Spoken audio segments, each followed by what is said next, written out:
হাদিস শরীফ আল্লাহ রাসূল বলেন, আপনি যে বললেন আমি আর্জেন্টিনাকে সমর্থন করি, আমি ব্রাজিলকে সমর্থন করি, আল্লাহ রাসূল কি বলেছেন? মান কাসসারা সাওয়াদা কওমিন ফাহুয়া মিনহুম।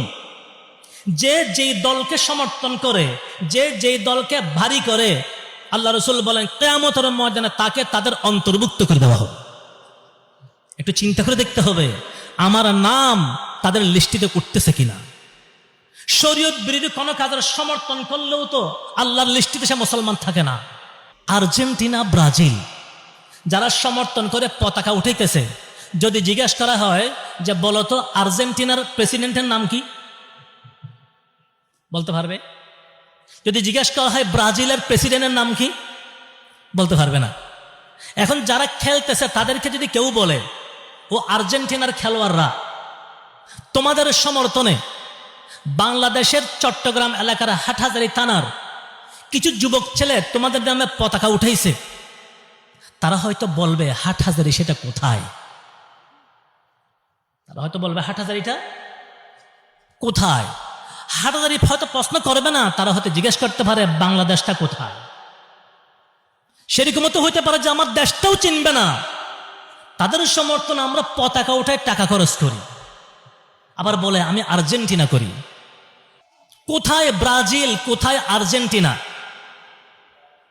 আর্জেন্টিনাকে সমর্থন করে, ব্রাজিলকে সমর্থন করে 50 হাত, 100 হাত, 200 হাত, 500 হাত লম্বা পতাকার ব্যানার উঠানো হচ্ছে।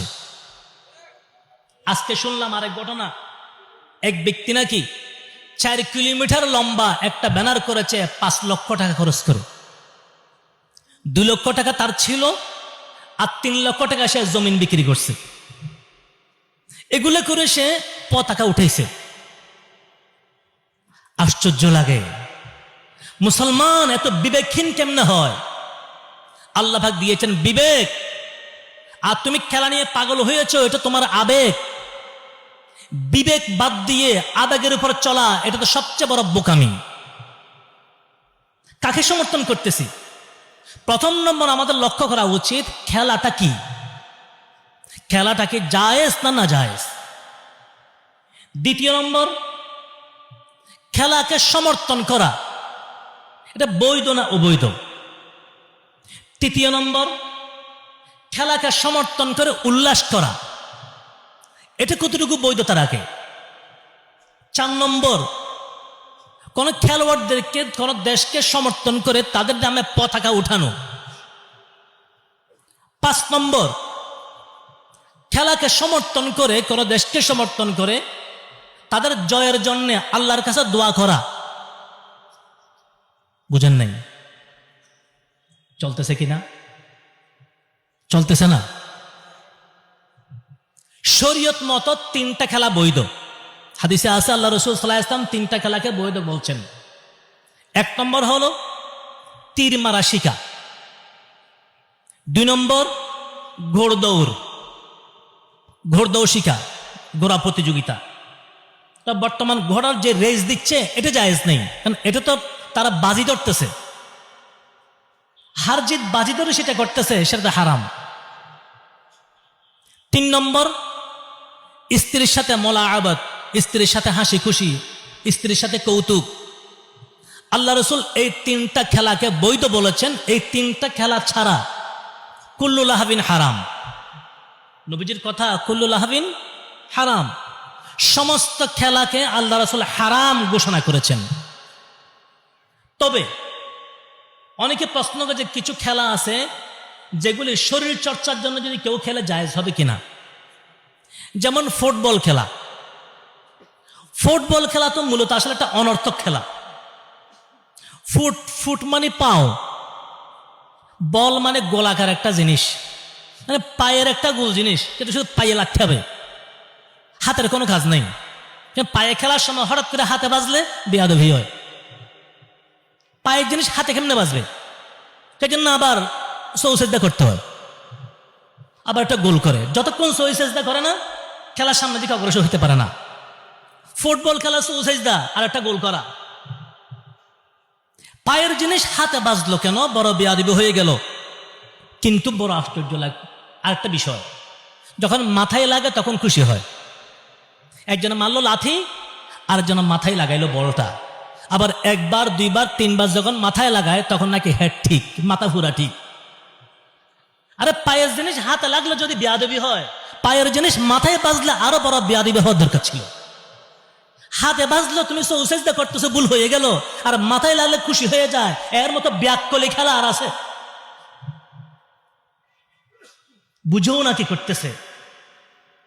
ফুটবল খেলতেছে, যদি কেউ ফুটবল শরীর চর্চার জন্য খেলে, সামান্য কিছুক্ষণ ব্যায়ামের জন্য খেললো, শরীর লড়াচড়া হলো, হ্যাঁ যদি অতটুকুই থাকে, শুধু শরীর চর্চার জন্য খেললো, ইসলাম বিরোধী কোনো কাজ হলো না।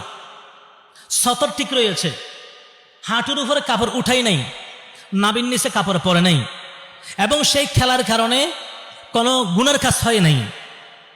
সেই খেলা সে প্রয়োজনীয় সময়ে করে নাই, সেই খেলার সময় সে নামাজ বাদ দেয় নাই, ইসলাম বিরোধী কোনো একটা কাজ সেখানে হয় নাই, তাহলে অল্প সময় হয়তো সে শরীর চর্চার নিয়তে করলে করতে পারলো।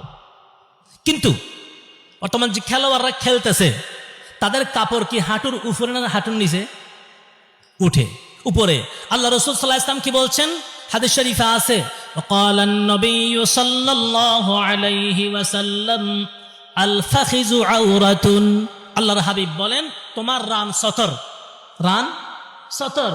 অন্য হাদিস শরীফে আল্লাহ রাসূল সাল্লাল্লাহু আলাইহি ওয়াসাল্লাম ইরশাদ ফরমান, وقال النبي صلى الله عليه وسلم لعن رسول الله صلى الله عليه وسلم الناظر والمنظور إليه। আল্লাহ রাসূল অভিশাপ দিচ্ছেন, যারা সতর দেখায় তার উপরেও লানত, যারা সতরের দিকে তাকায় তাদের উপরেও লানত আর অভিশাপ। তাহলে যারা রান দেখায় দেখায় ফুটবল খেলতেছে তাদের উপরেও লানত আর অভিশাপ, যারা দাঁড়ায় দাঁড়ায় ফুটবল খেলা দেখতেছে তাদের উপরেও লানত আর অভিশাপ। আমার কথা না, নবীজি সাল্লাল্লাহু আলাইহি ওয়াসাল্লামের কথা। দ্বিতীয় যে আমি সমর্থন করতেছি আর্জেন্টিনা ব্রাজিল, যারা সমর্থন করে পতাকা উঠাইতেছে, যদি জিজ্ঞেস করা হয় যে বলতো আর্জেন্টিনার প্রেসিডেন্টের নাম কি, বলতে পারবে? যদি জিজ্ঞেস করা হয় ব্রাজিলের প্রেসিডেন্টের নাম কি, বলতে পারবে না। এখন যারা খেলতেছে তাদেরকে যদি কেউ বলে ও আর্জেন্টিনার খেলোয়াড়রা, তোমাদের সমর্থনে বাংলাদেশের চট্টগ্রাম এলাকার হাটহাজারী থানার কিছু যুবক ছেলে তোমাদের নামে পতাকা উঠাইছে, তারা হয়তো বলবে হাটহাজারী সেটা কোথায়? তারা হয়তো বলবে হাটহাজারীটা কোথায়? হাটহাজারী হয়তো প্রশ্ন করবে না, তারা হয়তো জিজ্ঞেস করতে পারে বাংলাদেশটা কোথায়? সেরকম তো হইতে পারে যে আমার দেশটাও চিনবে না। তাদের সমর্থনে আমরা পতাকা উঠায় টাকা খরচ করি, আবার বলে আমি আর্জেন্টিনা করি। এক জায়গায় তো আর্জেন্টিনা নাকি যেদিন খেলা ছিল, যেদিন সে তারা মিস করছে, গোল খাইছে, এক জায়গায় বড় ডেক পাকাইছিল, ডেক কিছু যুবক একত্রিত হয়ে যায়, আর যখন তারা গোল খাইলো ডেক টেক সহ নিয়ে নদীতে ফেলাই দিছে। কত আক্ষেপ, হায় হায়। আর এই খবরটা যদি তাদেরকে কেউ বলে তোমাদের সমর্থনে ওরা ডেক পাকাইছিল, তোমরা গোল খেয়েছো তাই ডেক সহ না খেয়ে ফেলাই দিছে, তারা কি খুশি হবে না হাসবে? তারা হয়তো আমাদের এই পাগলামির কথা শুনে হাসবে যে বাংলাদেশে এরকম নম্বর ছাড়া পাগল আছে নাকি? যদি পাগলের সিরিয়াল লাগানো হয়, পাগলের তো অনেক সিরিয়াল আছে, আমরা তো বেনম্বরই পাগল সিরিয়াল ছাড়া। তৃতীয় নম্বর যে বিষয়, হাদিস শরীফ আল্লাহ রাসূল বলেন, আপনি যে বললেন আমি আর্জেন্টিনাকে সমর্থন করি, আমি ব্রাজিলকে সমর্থন করি, আল্লাহ রাসূল কি বলেছেন? মান কাসসারা সাওয়াদা কওমিন ফাহুয়া মিনহুম। যে যেই দলকে সমর্থন করে, যে যেই দলকে ভারী করে, আল্লাহ রাসূল বলেন কিয়ামতের ময়দানে তাকে তাদের অন্তর্ভুক্ত করে দেওয়া হবে। একটু চিন্তা করে দেখতে হবে আমার নাম তাদের লিস্টিতে উঠতেছে কিনা। শরীয়ত বিরোধী কোনো কাজের সমর্থন করলেও তো আল্লাহর লিস্টিতে সে মুসলমান থাকে না।